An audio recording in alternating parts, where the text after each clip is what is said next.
Masarap sa pakiramdam ang madalas na pagbibigay ng regalo. Kala ko naman sweet.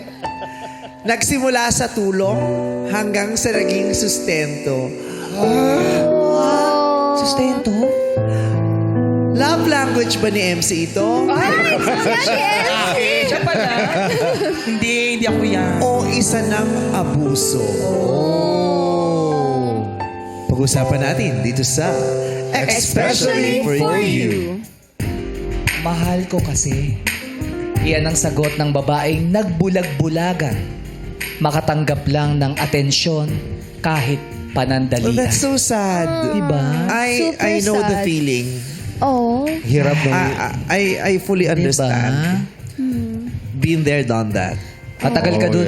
Yeah, nagtagal ako sa ganung sitwasyon, no? Kami, nila MC. Pero minsan, di ba, hindi lang naman bulag-bulagan. Minsan, bingi-bingihan pa. Yes. Yes. Tanga-tangahan. Yun. Oo, Masakit, tanga-tangahan ganon. pa. Oo. Pero pag-uusapan natin yan mamaya. Yeah, pwede namang wag na nga natin pag-usapan. Huwag naman. Yung segment Huwag naman. May sakit-sakit na rin kasi.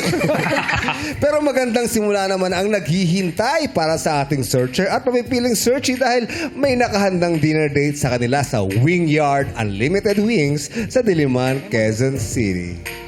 Sa pag-ibig, marami siyang kayang i-offer. Pero labis siyang sinaktan ng kanyang ex-lover. Parang may pinariringgang ka. Wala po. Here is our special guest for today. Upo na. Upo ka na!